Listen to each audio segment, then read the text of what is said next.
Hey guys, this is Afro Blue and this is week 4. So, we're going to talk about a couple of things today. First of all, commissions. We're going to discuss one that's already been done and also sort of upcoming ones, how they can be ordered, things like that. The other thing that we're going to discuss, so topic 2, will be conventions themselves. So we're talking dates, things like that. And the third part is a little businessy, where we talk about sort of some costings so that you can get an idea of exactly what's involved with attending the conventions and the Artist Alley tables. So, first and foremost, the convention that's been done this week, it was for Jacob Kaiju. He wanted Godzilla, so that's been completed now.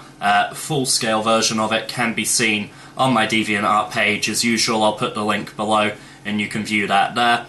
With commissions, the pricing is individually tailored, so if someone's ordering something relatively simple, say Kirby, the Nintendo character, that's going to be, quite cheap for them.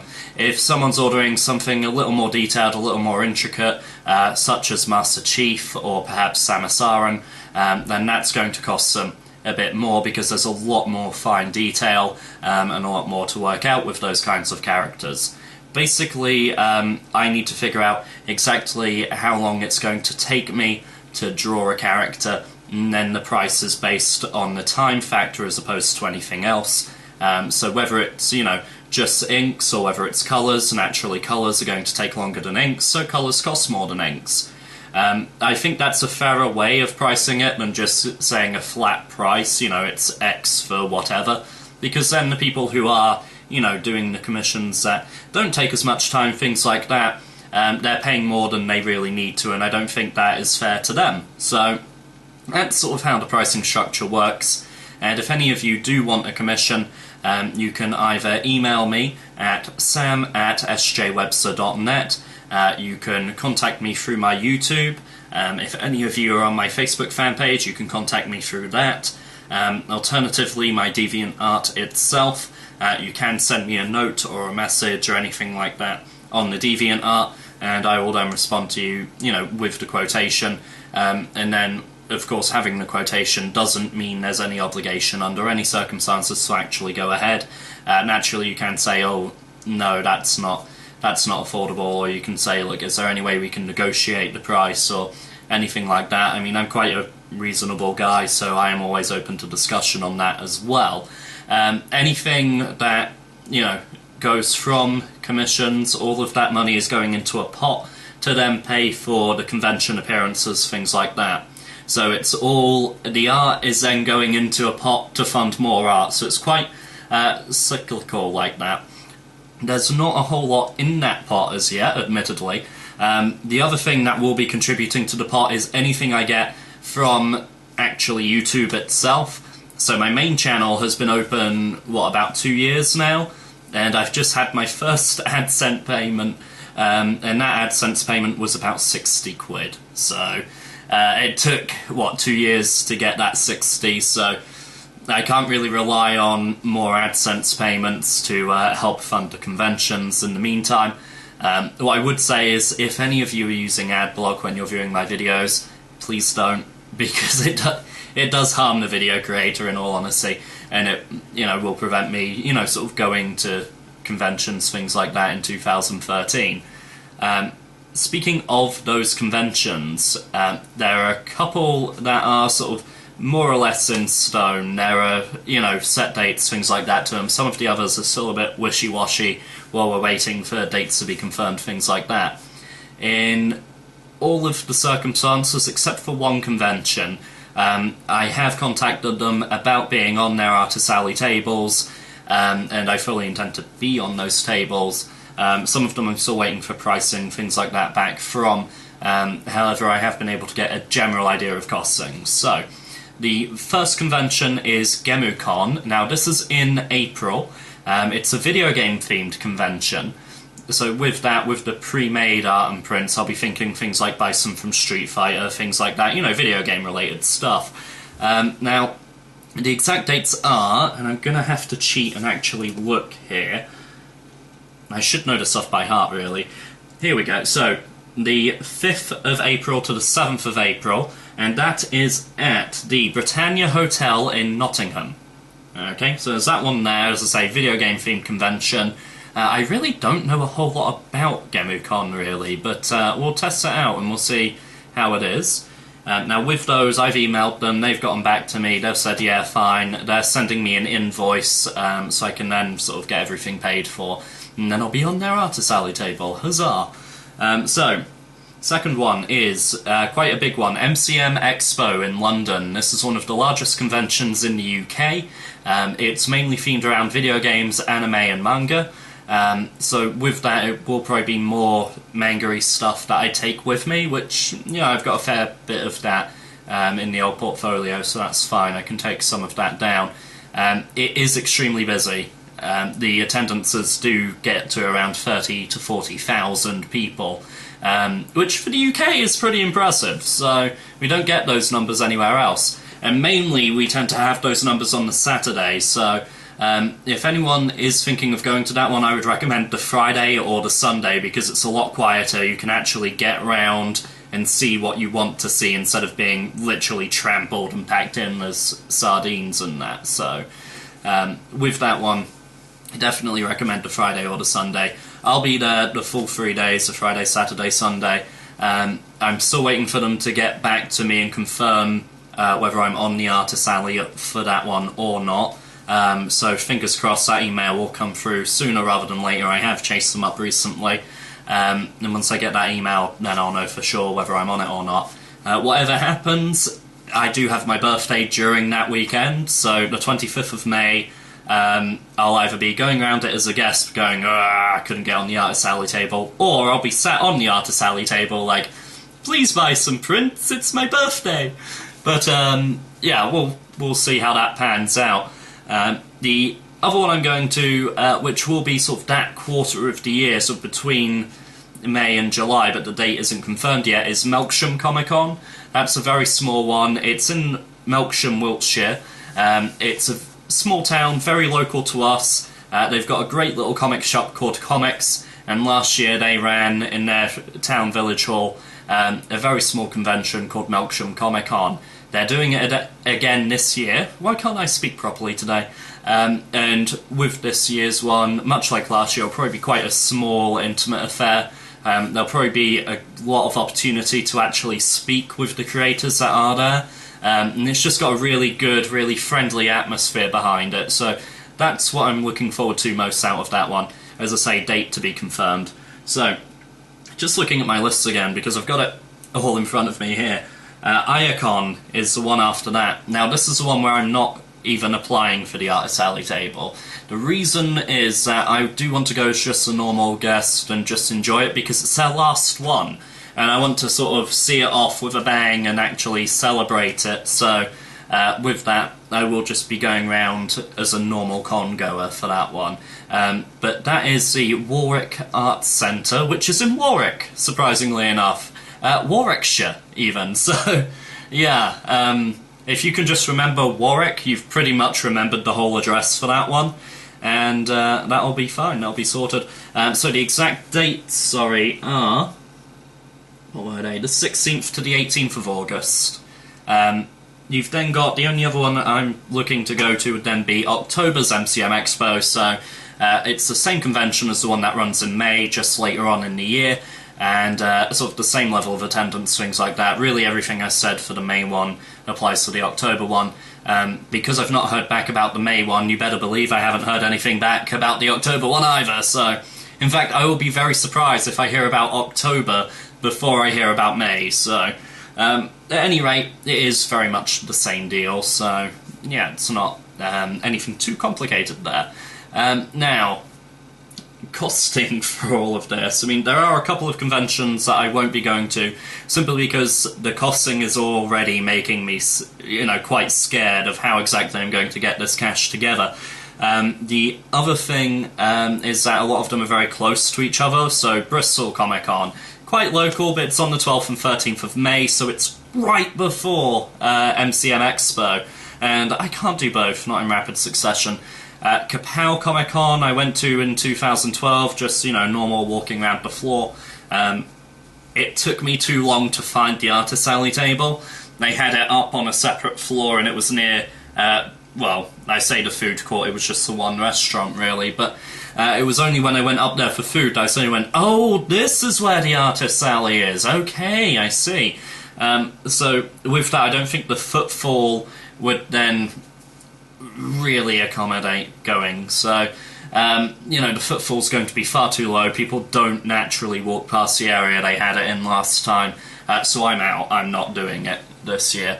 You know, and that's more their organisation than anything else.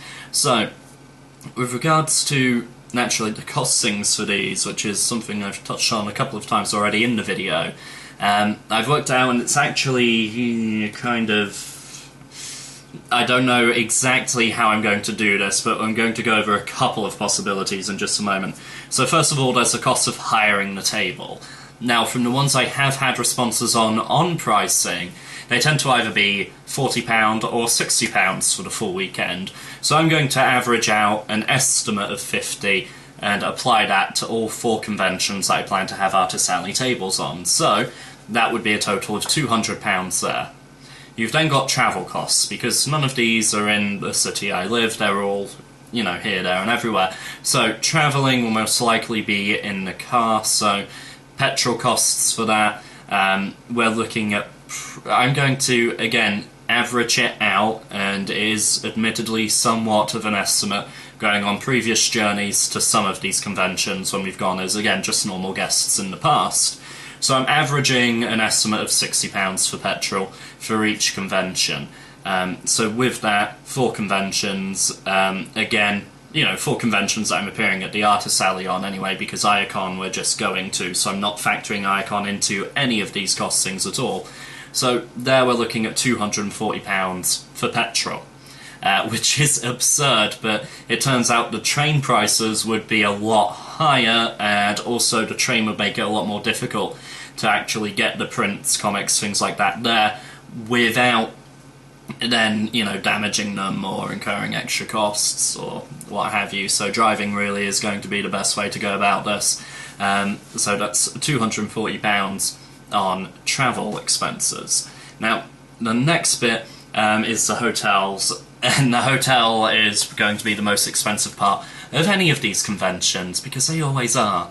Now, I'm being polite, and I'm averaging £250 for the full weekend for each convention. Now, Expo itself gets ridiculous, and sometimes the prices can be, you know, sort of £300-400. But again, I'm going to average. I know apparently the Premier Travel in there have brought their prices down a bit, so they're a bit more reasonable again. So I'm going to average £250 for each convention here. So again, with the ones we're talking about, usually it'd be times 4 for £1,000. However, Melksham is local and only runs on the one day. With that, we won't need a hotel. We can drive up there the Saturday morning, set it all up, have the convention, close it all down again on Saturday evening, drive back, sleep here. So with that one, we can take £250 off that total, so that's £750, again, as an approximate estimate that I will need for the hotels for 3 of the 4 conventions. We've then got, naturally, the cost of getting this stuff printed. So copies of the comic, various prints, things like that. So at the moment, I'm sort of benchmarking a £300 budget for that. So that's £300 to get the stuff printed, and hopefully that will be then enough to last through all 4 conventions, unless I do exceedingly well, in which case I should make a profit, fingers crossed, and then I can use that profit to print more stuff to make more profit. That's the hope. So, with regards to, and you know, you do have to try and at least break even with this stuff. You know, this will be stuff on an Artist Alley for sale. You know, at the end of the day, you have to make some moolah. So, with regards, and I'm not going to make any pretenses about that either, but with regards to sort of everything there, you've then got the stuff that goes on the stall itself, so you're looking at things like X stands, banners, things like that, for which I would allocate a budget of £100. I know the X stand itself will be 50, so that's half of that budget gone already, so that then leaves me 50 for any other sort of banners or anything like that. That actually draw people over to the table and get their attention. You've then got other miscellaneous bits. So these are things like the little touches. Having carrier bags for people, because I've been to so many goddamn conventions where you buy something from someone and they've not got a carrier bag. The indie comic, which should be ready by the time the conventions roll around, bags and boards to sell those with. You know, you don't... How many times do you pick up an indie comic at a convention, there's no bag, no board provided with it, by the time you've even gone halfway around the convention, 10 minutes later, it's ruined. It happens far too often. A little bag and board, you know, it's not going to cost the earth, and it just gives that extra little bit. You know, 100 bags is, about $4.99, and 100 boards I can get for $8.99, so that's £15, but that would cover, you know, 100 comics. So I think that's, you know, that's a small price to pay. The other things are like little free goodies that I'd like to give when someone does buy a print or something like that. So these are things like just little bookmarks or badges, things like that, that just make it a little bit more memorable. Have like a website address or something on there too, so that they can contact me if they want to order anything in future. And as I say, it's just one of those little touches that make people remember you and make people want to come back if they see you at other conventions and various other bits and pieces. And it just adds that touch of, oh hey, I actually know what I'm doing here, you know. If it's actually presented in a way that is smart, a little more professional, and if it does have those extra little bits and pieces in there, then it is going to give the impression that, okay, this guy's actually got his stuff together here and, you know, relatively reliable. So that would, you know, be a very good impression to make. And those little goodies, things like that, to be honest, it's quite a small budget for those. I reckon I can probably get what I want for around the £50 mark. Now, totaling all of this up together gives us a total of, and some of the mathematicians in the audience will have already done this, but £1,640. So it's not exactly the kind of money I have lying around, but there are ways that I can, you know, potentially put towards it.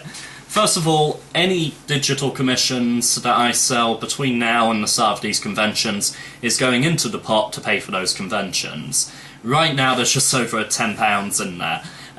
So it's not not exactly huge, but I can grow and expand upon that. In addition, if anyone did want to, you know, pay for a commission and then donate a little extra on top, they would be quite able to do that, and I would be very much appreciative of that.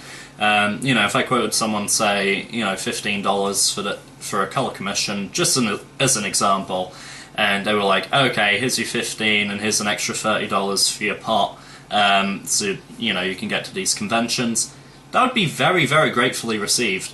The alternative is that naturally anything from YouTube videos, so, you know, AdSense, which, again, previous channel, over 2 years, you know, brought in one payment of £60, and that's, you know, my main channel where I do, like, video game reviews, things like that. You know, I can't rely on any further payments from that. So that 60 has gone in the pot, which brings us up to around about 70. So we're slowly building, The one extreme option might be to see if I can get a personal loan. Of course, if I did go for a personal loan, I would have to lie on the application, because they wouldn't lend for what they would classify as business purposes. And even though, personally, I don't see it as business purposes just yet, but they would, so I'd have to say, oh, I'm buying a car or something like that. And that's then assuming sort of my credit score or anything like that is good enough to get accepted for one. So it's very iffy, and naturally then there's sort of the interest to pay on it, everything like that, and whether we could actually afford the monthly repayments on one. Option that's also open would be to sell off a lot of my gaming collection and cut down on what I actually buy gaming-wise. Like severely cut down, like maybe just play the games that are given for free on PSN Plus with that subscription, and nothing else. That's one option. Cutting down on my comics each month, that's another option. So, you know, like stop reading, maybe like keep Batman but drop Batman and Robin and Nightwing and Batgirl and a couple of other bits. That's an option there. Alternatively, I could do, and I know this is a dirty word around the internet at the moment and no one likes hearing it, but Kickstarter or Indiegogo. Either of those are viable possibilities. What I could do with that is say, look, anyone who donates X amount, when the comic is done, gets a copy of the comic. Anyone who donates this amount, they get, again, the comic when it's done, but it's a limited variant cover only for people who contribute X amount. And, you know, it could also say, like, if you do this and you get the comic plus a commission, you know, if you then donate X amount, you get all of that, plus I will draw you into the comic somewhere, you know, things like that. And I think that would really help me get towards that total and actually, you know, go ahead, pay for all of these conventions that I want to appear at, and really get things rolling and moving in the direction that I want. Now, with regards to Kickstarter, I know the reputation is kind of low because a lot of people do abuse it and a lot of people e-beg on it. Neither of those are my intention in any way, shape or form.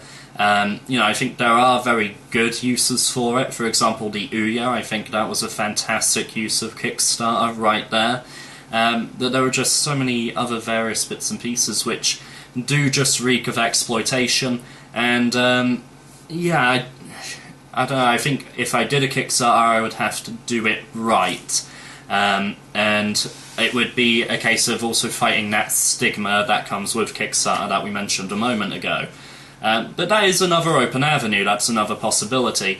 If any of you have any other ideas or any other suggestions, then by all means please put them down in the comments below, and, you know, I can certainly look into those as well. Anything that would help towards, you know, getting this 1,640 together to actually pay for all of this and get around all of these conventions, naturally is going to be a massive help. With regards to other various bits and pieces that I'm doing on my end to help is I have spruced up my DeviantArt a little now, so when you go to my DeviantArt page, one of the first things you see on the right hand side is a big old thing confirming that commissions are open and how commissions can be ordered. When you go to my gallery, there are now custom icons saying this is original work, this is fan art, these are commissions I've done already. So that's all there as well, just to make that look a little more, again, professional. And with that, I also do have at the moment a premium membership to DeviantArt, which allows me to customize various bits and pieces, move things around, just basically try and make it stand out from the crowd a little more. I do need to get myself more embedded within the community of DeviantArt to then sort of help drive sales, things like that, but that's something we can, you know, always look at as well, sort of sitting on their forums, bits like that. Because DeviantArt seems to be very weird with who gets popular and who gets views. I don't quite understand it, but then again, YouTube's, you know, quite similar, so at the moment we've got a lot of drive, a lot of ambition, we know what we need to do, we know how to get there. As I say, a couple of little niggly bits in the way, but I do apologise, this has been a very sort of businessy video as well. It's been more numbers and what's realistic, what's plausible, as opposed to, hey look, a cool drawing. So I'll try to make the next video a little more fun, just to make up for that. But thank you very much for watching, and we will catch you around about the same time next week.